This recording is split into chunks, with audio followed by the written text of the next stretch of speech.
कल रात 2 बजे एक महिला है सुष्मिता करके, उनका एक ईमेल आया है। हम्म। उन्होंने आपकी एक पुस्तक पढ़ी है, दुर्गा सप्तशती, और उससे उन्होंने जिज्ञासा भेजी काफी लंबी चौड़ी अंग्रेजी में। तो वो कह रही हैं कि देवी के जो सारे स्वरूप हैं, चाहे वो महाकाली हो, महालक्ष्मी हो या महासरस्वती, वो जब असुरों का संहार करती हैं तो उसके बाद प्रकृति अपने शीतल स्वरूप में वापस आ जाती है। जैसे बताते हैं कि हवा का प्रभाव शीतल हो जाता है, नदियां का बहाव ठीक हो जाता है। तो उसी से जुड़े हुए दो सवाल हैं। पूछ रही हैं कि असुर भी प्रकृति का ही रूप है और देवी भी प्रकृति का ही रूप है, तो ये प्रकृति अपने आप से ही लड़कर स्वयं को बचाने की कोशिश नहीं कर रही है। मैं दोबारा से एक और बार पूछ नहीं लेता नहीं, हूँ। समझ गया, ठीक है। और कुछ यही है? हाँ, उसके अलावा एक और प्रश्न है। कह रहे हैं कि मानवता के सर्वाइवल के लिए प्रकृति का विस्तार लेने देना, बचाना फिजूल नहीं है क्या? क्योंकि प्रकृति जितना विस्तार लेगी उतना ही अटैचमेंट और डिस्ट्रैक्शंस और भी बढ़ते रहेंगे। मूल बात यहाँ पर जो है थोड़ी सी चूक हो रही है। सारा अध्यात्म किसके लिए है? किसके लिए है? अहंकार के लिए है ना। अहंकार के लिए है। देवी कौन है? एक समग्रीभूत संज्ञा है प्रकृति के लिए कि देवी। वरना प्रकृति को देखो तो उसमें अनंत तरह के छोटे छोटे छोटे छोटे सब विषय हैं, ये है, ये है, ये है। तो उन्हीं सब के लिए एक संयुक्त नाम है, एग्रीगेटेड नाम है क्या? देवी। ठीक है। जो कहा ना कि देवी भी प्रकृति है और असुर भी प्रकृति है, अंतर समझना पड़ेगा पहले। असुर कौन है? वो अहंकार जो प्रकृति को भोगने की दृष्टि से देखता है, जो कहता है कि मैं अगर ये जो यहां पर इस तरह के विषय हैं इनको भोग लूंगा तो मैं कुछ और हो जाऊंगा, वो असुर है। मैं कुछ और हो जाऊंगा। मैं क्या हो जाऊंगा? मैं प्रकृति से भिन्न हो जाऊंगा, मैं अलग हो जाऊंगा, वो असुर है। जो प्रकृति के प्रति भोग की दृष्टि रखी अज्ञान के कारण, कामना के कारण, इस उम्मीद के कारण कि मैंने भोग लिया तो मैं कुछ और हो जाऊंगा, वो असुर है। समझ में आ रही बात? ये अब प्रकृति है ये भी कौन बोलता है? प्रकृति है ये भी कौन बोलता है? अहम ही तो बोलता है ना। तो प्रकृति अपने आप में कोई निरपेक्ष वस्तु नहीं है। अहम के ही दृष्टव्य जगत को प्रकृति बोलते हैं। अहम का ही जो अनुभवों का क्षेत्र होता है उसको प्रकृति बोलते हैं। दुर्गा सप्तशती हो या अन्य ग्रंथ हो, वो सब लिखे गए हैं अहम को समझाने के लिए कि भैया तुझे अपने क्षेत्र से रिश्ता क्या रखना है। भोग का रिश्ता रखेगा तो असुर हो जाएगा, भोग का रिश्ता रखेगा तो देवता भी हो जाएगा, क्योंकि देवता भी भोग का ही रिश्ता रखते हैं, इसीलिए पीटे जाते हैं बीच बीच में। जब दोनों भोग का रिश्ता रखते हैं तो फिर देव और दानव में अंतर क्या हो गया? अंतर ही होगा कि असुर पीटे भी जाते हैं तो उन्हें अकल नहीं आती, और सुर जब पीटे जाते हैं तो जाकर के फिर देवी की शरण में खड़े हो जाते हैं। तो बस यही अंतर है, वरना एक ही चीज है, दोनों को भोगनी है। एक ही सिंहासन, इंद्र के सिंहासन के लिए वो लगा हुआ था महिषासुर, मुझे चाहिए। शुंभ निशुंभ ने जब इनको हरा दिया था तो क्या करा था? वो चढ़ के बैठ गए थे, और देवताओं को यही बहुत थी, बोले देखो जो चीजें हमारी होनी चाहिए, हमारी कामधेनु ले गए, हमारा कल्प वृक्ष ले गए, हमारी सागर मंथन कर रहे थे। दोनों काहे के लिए लड़ मरे थे कि उसमें से अभी अमृत निकला है तो किसको मिल जाएगा। एक लेके छूमंतर हो गया, फिर सारी उसकी आगे कहानी बनी, उसी कहानी से अभी कुंभ आ रहा है आगे 2 महीने में। चीजें तो दोनों को एक ही चाहिए, देव दानव को। अंतर बस ये है कि दानव जब कामना से पिटता है वो तो भी नहीं सुधरता, और देव जब पिटता है तो थोड़ी उसकी बुद्धि शुद्ध हो जाती, तात्कालिक रूप से कुछ समय के लिए शुद्ध हो जाती है। तो अहम के लिए है दुर्गा सप्तशती, ये बताने के लिए कि ये जो सामने है ना, इसको भोग करके तुझे कुछ मिल नहीं जाना है। ये जो प्रकृति है इसको भोग करके तुझे कुछ नहीं मिल जाना है। भोग का अर्थ समझिए क्या है, सही संबंध में और भोग में क्या अंतर है। सही संबंध में ये कामना नहीं होती है कि सामने वाले को स्वयं में जोड़ करके मैं कुछ और हो जाऊंगा। सही संबंध में कामना नहीं होती। भोग में ये कामना होती है कि उससे मुझे कुछ मिल जाएगा। ये अंतर है। ये सारे के सारे असुर इसलिए मारे गए क्योंकि ये सब के सब इस अज्ञान, इस मान्यता के शिकार थे कि ये ले ले, वो ले ले, देवताओं की चीजें ले ले। अंत में तो देवी को भी ले लेना चाहते थे कि ले आओ देवी को, बड़ी परम सुंदरी है, हिमालय पे खड़ी है, ले आओ अपनी पत्नी बनाएंगे। ले आने भर की बात होती तो हमें नहीं पता कि वो पाप होता कि नहीं, पर उसमें बात मात्र ले आने की भी नहीं है, बात और भी है। असुर कह रहा है कि मुझे वो सुंदरी अगर मिल गई तो मेरे जीवन में कुछ बदल जाएगा। ये भोग है, ये भोग है। आप खाना खाते हो, ज्ञान के साथ खा रहे हो तो फिर भोग नहीं है। हुँ? और इस उम्मीद के साथ खा रहे हो कि इससे मानसिक तृप्ति मिल जाएगी तो भोग हो गया।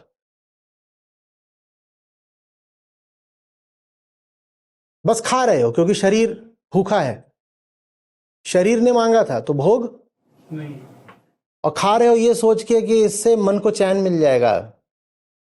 बात शारीरिक की जगह मानसिक हो गई है तो अब ये भोग है। और बात शारीरिक की जगह मानसिक तभी होती है जब अज्ञान हो जाता है बहुत सारा। जब स्वयं को नहीं जानते ना, तभी सोचते हो कि मैं ये हूं, अब इसमें बढ़िया वाला पिज्जा डाल दूं तो ये, अब ये भोग हो गया। दो लोग पिज्जा खा रहे हो, बिल्कुल हो सकता है एक भोगी हो एक भोगी, अंतर्दृष्टि का है। और जैसे ही मैंने ये बोला, कई लोगों को अब बहाना मिल गया, बोल रहे हैं हम खा तो रहे हैं पर हमारी उम्मीद नहीं कि इससे कुछ भी बदलेगा, हम बिल्कुल निष्काम होकर के खा रहे हैं तो इसलिए हम भोगी। तो अब तो दुनिया का तुम कोई भी काम कर सकते हो, बस ये दावा ठोक दो कि हम निष्काम हैं। इसलिए इस तरह की बातें बताने से डरता हूं। समझ में आ रही है बात? ये प्रकृति भी अपने आप में कुछ है नहीं। अहम को जो दिखाई दे उसको प्रकृति बोलते हैं। अहम को जो दिखाई दे उसको प्रकृति बोलते हैं। और अहम जब तक अहम है तब तक उसको जो दिखाई दे रहा है वो क्या है? झूठ है। बात आ रही समझ? अहम सुधर जाए तो प्रकृति ही क्या हो गई? अहम सुधर जाए तो प्रकृति ब्रह्म हो जाती है। अहम आत्मा हो गया तो प्रकृति ही क्या हो जाती है? ब्रह्म हो जाती है। तो सामने तुम्हारे ब्रह्म है पर तुम्हारे अज्ञान के कारण तुम्हें वो प्रकृति ऐसा लगता है। ओ, ये क्या हो गया? ये जिसको तुम प्रकृति बोलते हो ना, ये ब्रह्म के ऊपर आवरण है, इसीलिए प्रकृति को ही मायावी कहते हैं। क्योंकि तुम अहम हो तो तुम्हें जो दिख रहा है उसको प्रकृति बोला जाता है। तुम आत्मस्थ हो जाओ तो ये जो दुनिया है ना, यही ब्रह्म हो गई। फिर किसी स्वर्ग की जरूरत नहीं रहेगी, चलते फिरते ब्रह्मलोक में हो। ऐसा ब्राह्मी स्थिति पार्थ, यही है ब्राह्मी स्थिति। आमने सामने दो लोग बैठे हैं, एक नरक में है और दूसरा स्वर्ग से भी ऊपर की जगह में है। कहां? वो ब्रह्मलोक में है। और बैठे आमने ही सामने, अगल बगल की कुर्सी पे दो जने बैठे हुए हैं, एक बिल्कुल नरक में बिलबिला रहा है और दूसरा स्वर्ग से भी ऊपर है, वो ब्रह्मलोक में है। बिल्कुल हो सकता है। सब निर्भर इस पर करता है कि आत्मज्ञान कितना है। तो भीतर से आत्मस्थ हो गया, वो बाहर से ब्रह्मस्थ हो गया। जिसको हम कहते हैं ना, बाहर प्रकृतिस्थ होना, भीतर आत्मस्थ होना। भीतर आत्मस्थ हो तो बाहर जो तुम्हारी प्रकृति स्थिति है वही ब्राह्मी स्थिति है।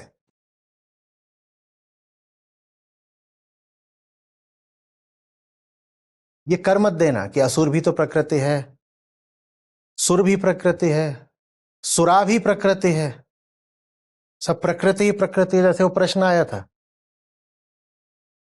कि झुन्नू ने कहा कि ये जो कपड़े हैं ये कृत्रिम होते हैं, प्राकृतिक नहीं है। तो सब उसने कपड़े त्याग दिए और पूरे मोहल्ले को वो ललकार रहा है कि तुम सब भी नंगे हो जाओ। हम्म। और गधा हुआ जन्मजात नंगा है। तो वो हम्म इस आंदोलन में बिल्कुल झुन्नू गलबहियां दे रहा है। ये मत कर लेना कि हम तो सब प्रकृति वाले ही काम कर रहे हैं। सब सब कुछ प्रकृति ही है, तो बुराई क्या है? प्रकृति भी नहीं है, सब कुछ ब्रह्म है। ये क्या कर रहा है तू? ये ऐसा ब्रह्म है, कोई कोई कुछ ऐसी चीज है ही नहीं त्यागने लायक, सब ब्रह्म है। कर मत लेना। सब ब्रह्म मात्र उसके लिए है जो है ही नहीं। जिसका मैं विलीन हो गया, मात्र उसी के लिए सब कुछ बाहर ब्रह्म है। क्या तुम्हारा मैं विलीन हुआ है? नहीं हुआ है, तो तुम्हारे लिए सब ब्रह्म ब्रह्म नहीं है। तुम्हारे लिए प्रकृति, और फिर प्रकृति में तुम्हें विवेक लगाना पड़ेगा। तुम्हें कुछ चुनना पड़ेगा, कुछ छोड़ना पड़ेगा। कुछ तुम्हारे लिए सार है, असार है, शुभ अशुभ है। ठीक है। क्या था इसका दूसरा भाग? जी, दूसरा प्रश्न था, मानवता के सर्वाइवल के लिए प्रकृति का विस्तार लेने देना, बचाना क्या फिजूल नहीं है? क्योंकि प्रकृति जितना विस्तार लेगी उतना ही अटैचमेंट और डिस्ट्रैक्शंस बढ़ेंगे। विस्तार कहाँ ले रही है प्रकृति? किस तरह से विस्तार? एक्सपेंडिंग यूनिवर्स ये बोल रहे हो? जी कैसा हाँ, ये विस्तार? कह रहे हैं कि असुर तो असुर संहार कर देते हैं, वो प्रकृति का नाश करते हैं, देवियां आकर उस ऑर्डर को ठीक कर देती हैं असुरों को नाश वो करके। विस्तार थोड़ी है। Bring something back to its natural state, उसको एक्सपेंशन थोड़ी बोलते हैं। विस्तार थोड़ी है। उसमें तो वास्तव में संकुचन भी हो सकता है। किसी की कमर 22 हो गई हो, उसको उसकी सहज स्थिति में लाना हो तो विस्तार करना पड़ेगा। और किसी की कमर 50 हो गई हो, उसको सहज स्थिति में लाना है तो संकुचन करना पड़ेगा। कुछ भी हो सकता है।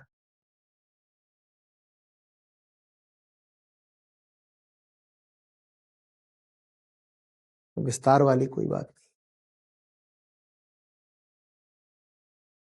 प्रकृति के प्रति समभाव, सभी वस्तुओं के प्रति समभाव वही रख सकता है जो भीतर से सम हो गया हो। जिसके भीतर अहम है वो बाहर समता का प्रयास ना करे। भीतर अहंता बाहर समता, तो ये पाखंड हो जाता है। भीतर अगर अहंता है तो बाहर असमता होनी चाहिए। असमता माने विवेक। विवेक माने कुछ ठीक नहीं, कुछ ग्राह्य कुछ अग्राह्य। जब भीतर से बिल्कुल सम हो जाओ तो बाहर से भी सम हो जाना। फिर कह देना कि सब ठीक है, हमें कुछ पकड़ना छोड़ना नहीं, कुछ अच्छा बुरा नहीं, कोई पाप पुण्य नहीं। अभी तुम्हारे लिए है, कुछ अच्छा है कुछ बुरा है, कुछ संगति तुम्हारे लिए ठीक है कुछ ठीक नहीं है। कोई हम्म हम्म। ये भूलना कभी नहीं चाहिए कि कोई बात किससे कही गई है। क्योंकि मनुष्यों के चेतना के साधकों के अलग अलग तल होते हैं। कुछ बातें किसी तल को संबोधित करी गई गई होती हैं, कुछ बातें किसी तल को। कोई बात आपसे कही ही नहीं गई है और आप उस बात को अपना मान लें, अमल करना शुरू कर दें तो दुरुपयोग होगा। बस एकदम दुरुपयोग हो जाएगा।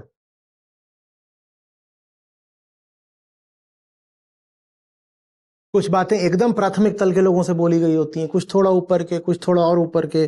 कुछ बातें ऐसी होती हैं जो एकदम उच्चतम स्थिति से आई स्फुरणाएं होती हैं। अहम ब्रह्मास्मि, अब आप बोलने लग जाओ अहम ब्रह्मास्मि, शोभा नहीं देगा ना, और गड़बड़ और हो जाएगी।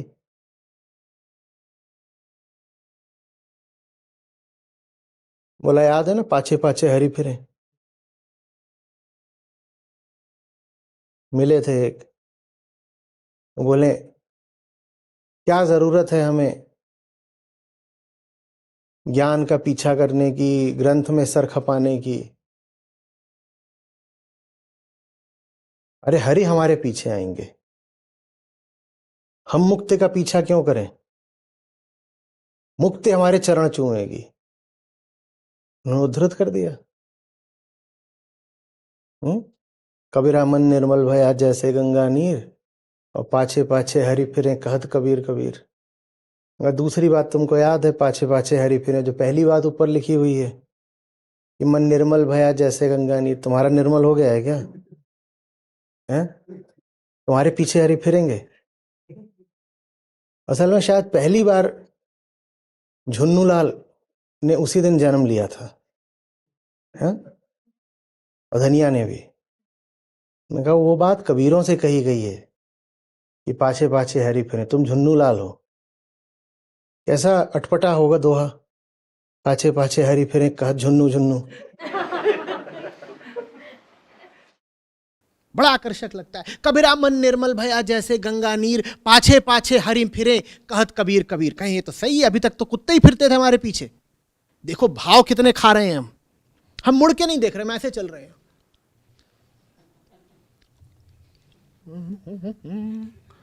और पीछे पीछे हरि आ रहे हैं। यार कबीर कबीर प्लीज यार, एक मिनट यार, सुन लेना कबीर कबीर। अरे कबीरों को ये बात शोभा देती है और कबीर साहब के पीछे निस्संदेह हरि फिरते हैं, पर तुम्हारा नाम रामलाल है और तुम झुन्नू के पापा हो और तुम धनिया के शौहर हो। तुम्हारे पीछे थोड़ी हरि फिरेंगे कहत झुन्नू लाल झुन्नू लाल, रामलाल रामलाल। हमेशा याद रखना कौन सी बात आपके काम की है, कौन से आपके तल की है।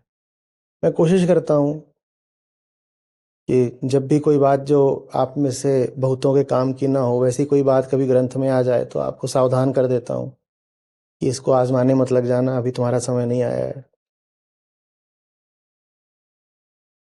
पर बहुत लोगों को वैसी ही बातों से बड़ा सुख मिलता है, क्योंकि उन बातों में एक बड़प्पन की भावना आ जाती है ना। हमें भी केवलम, मैं ही मैं हूं, मुझसे बड़ा कौन हो सकता है? कौन हो तुम? पूर्णो अहम, मैं तो पूर्ण हूं।